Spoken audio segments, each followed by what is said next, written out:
O Investidor com Propósito, essa edição especial direto do Guns Transforma 2026, um evento que traz as cabeças pensantes, gera debate, movimenta o mercado de todas as maneiras. Então, mais uma vez, obrigado, Paulo, obrigado, Guilherme, a toda a equipe da Guns por estar nos recebendo aqui.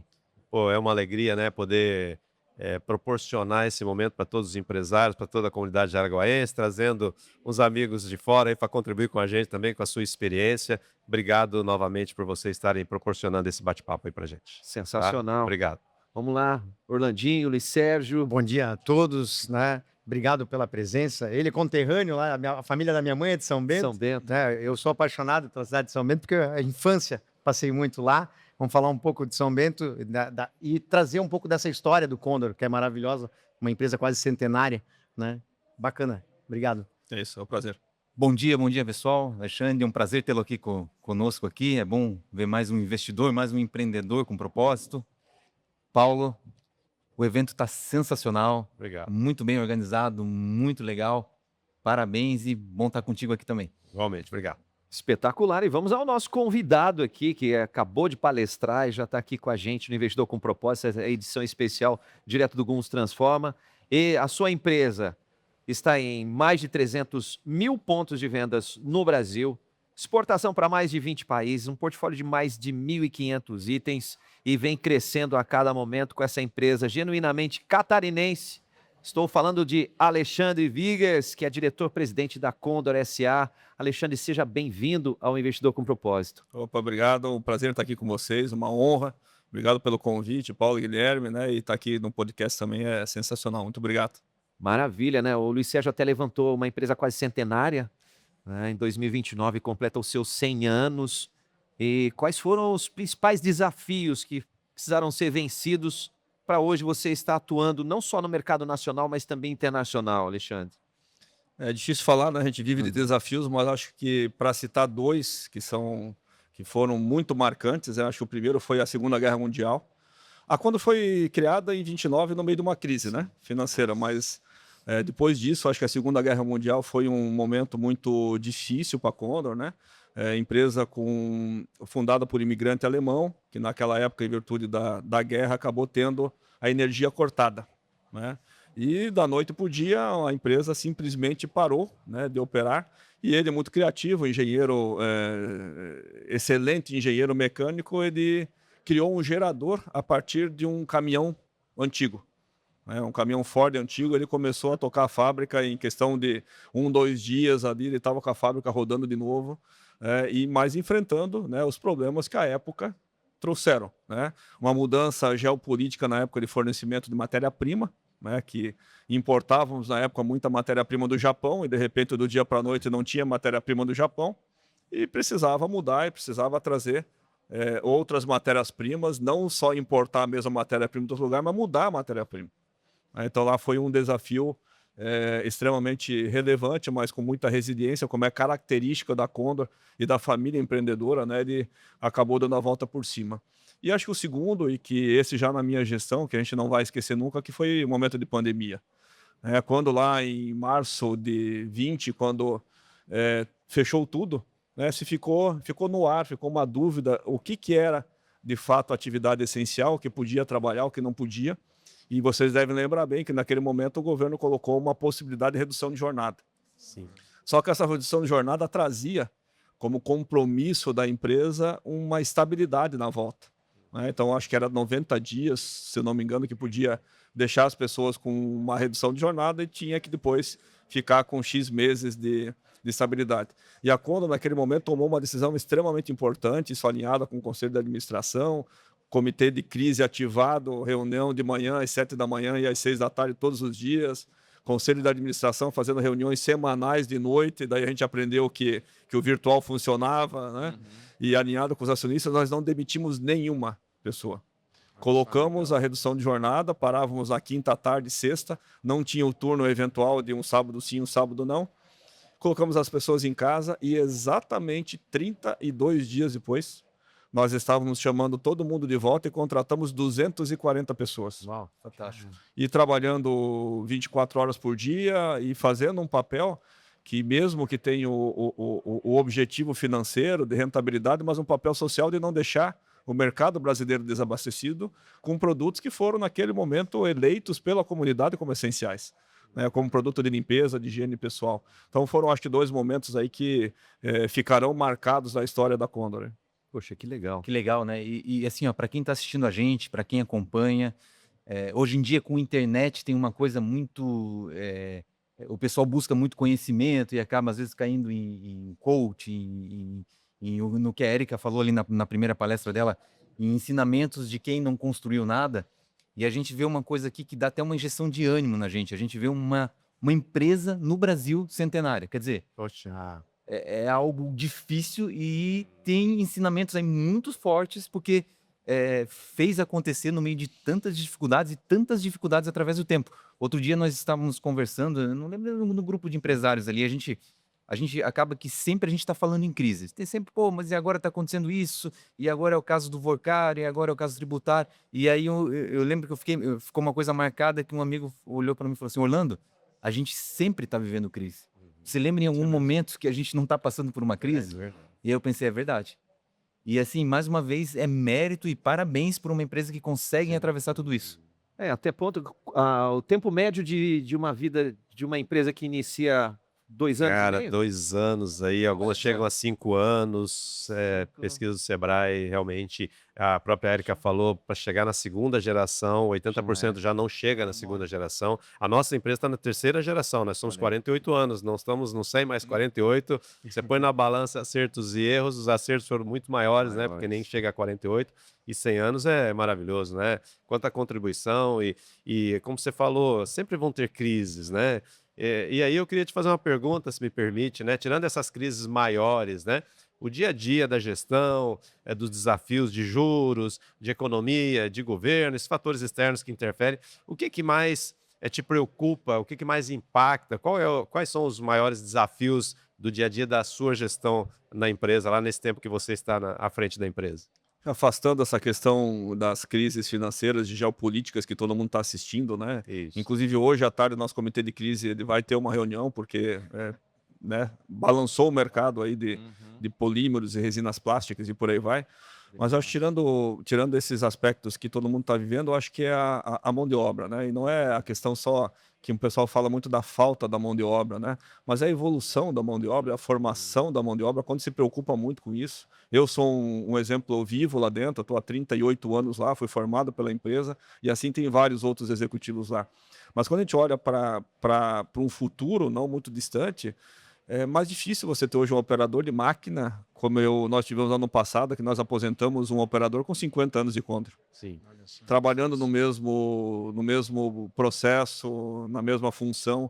Isso hoje, a gente não vai mais presenciar isso, né? Verdade. Então tem uma questão aí de como a gente atrai a mão de obra, como a gente retém ela, né? E nós temos vários programas para tentar fazer isso. Um deles, que a gente gosta muito de falar, o que a gente chama Evoluindo com a Gente, que a gente vai nos departamentos e pinça jovens talentos que a liderança, junto com a nossa área de gente e gestão, identificam como sendo possíveis líderes ou pessoas que têm contribuição para trazer, para desenvolvê-los.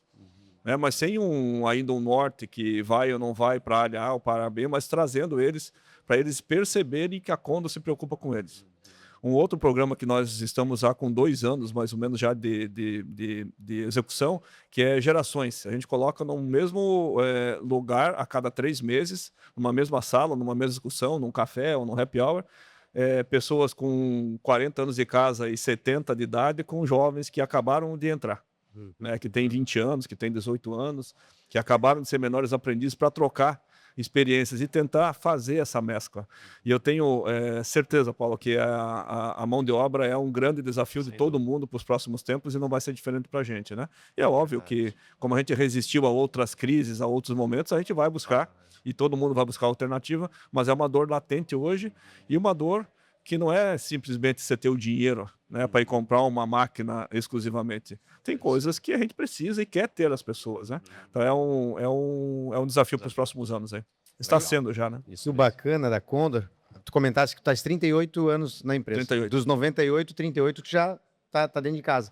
E o legal da tua história é que tu foi formado lá né, até tem o título é de office boy a presidente da empresa. Começou com office boy, a empresa ela te proporcionou esse crescimento, né? Ele te deu a chance, então tu foi lá, mérito teu de ter ido atrás e tudo mais, especializar. Mas hoje, olhar para trás, né? Hoje, com 38 anos de casa, como é que tu vê as dificuldades de uma empresa como a Condor, que está praticamente faturando 1 bi, né? Ela vem crescendo aí no rumo a 1 bi. Quais as dificuldades hoje, como tu falou, de mão de obra, qualificar? Vocês têm o treinamento aqui, as empresas de Araguaense também têm, né, lá o Centro VEG e a escolinha, né? Para quê? Para que a gente profissionalize pessoas dentro de casa e que a gente possa proporcionar a elas essa chance de ser o presidente da empresa. Como é que tu vê esse legado, né, que vocês têm, mas para as empresas que hoje estão começando a fazer isso dentro das suas corporações, escolinha, treinamento, né? Eu acho um ponto importante, a Condor, a gente precisa levar um pouco de sorte às vezes também, né? A Condor, meio ano antes da pandemia, nós lançamos o nosso Condor Edu, Condor Educação, Condor.edu, que era uma plataforma, porque a gente estava enxergando a necessidade de atender o desenvolvimento interno de uma outra forma, que não era só a forma de chamar lá para uma sala de estudo, não era só ajudar a dar uma bolsa de estudo para ir para a faculdade ou para se formar num curso técnico, que nós já bancamos alguns cursos técnicos de turmas fechadas, né? Joinville, Sociesc, Escola Técnica Tupi, que todo mundo vai lembrar aqui, né? Mas como que a gente muda, a gente tá pensando, como é que a gente muda um pouco a forma de tratar essa geração nova? E com outro detalhe, né? Nós temos gente no Brasil inteiro, em todos os estados a gente tem gente.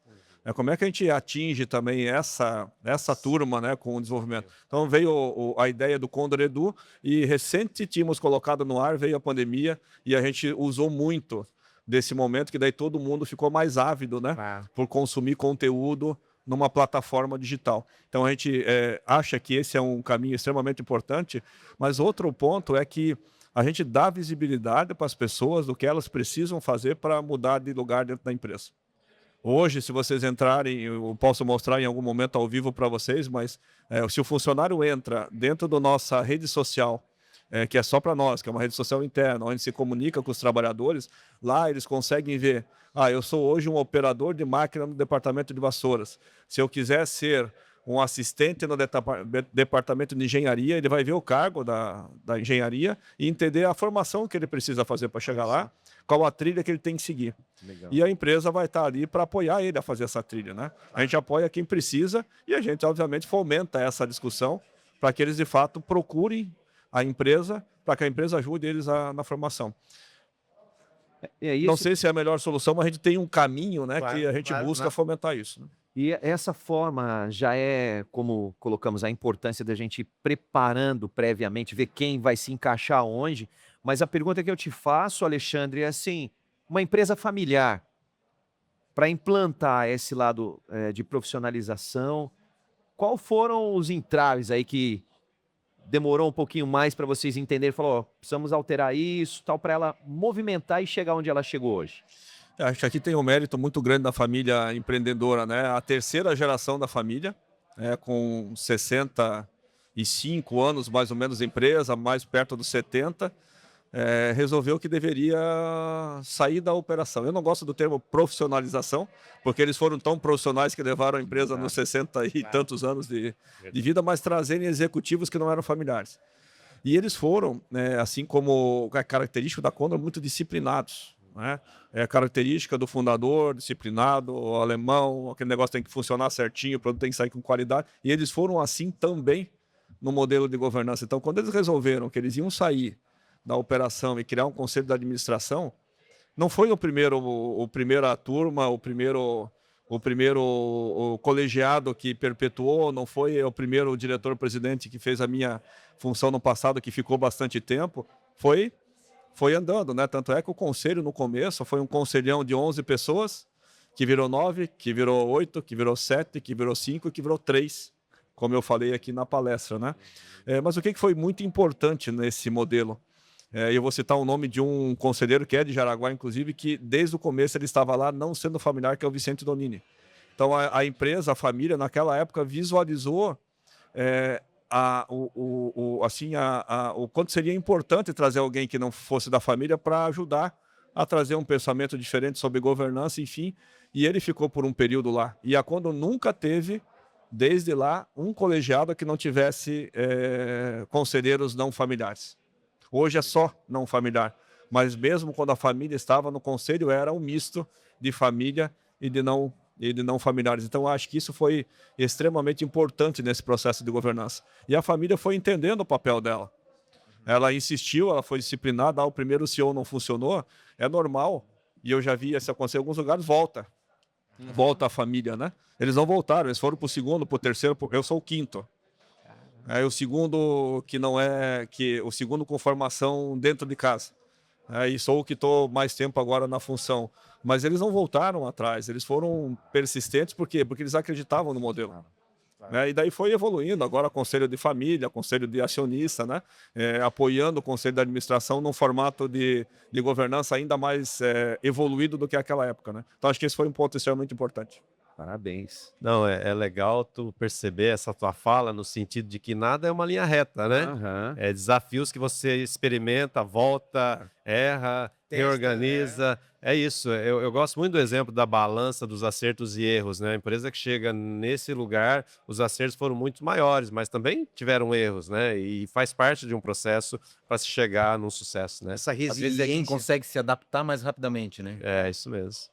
Muito bom. Essa evolução que é de extrema importância. E falando nisso, Orlandinho, a nossa frase para o convidado aqui, a nossa pergunta. Alexandre, a gente faz uma pergunta sempre ao final de cada episódio aqui, a gente quer a tua contribuição. O que é para você investir e empreender com propósito?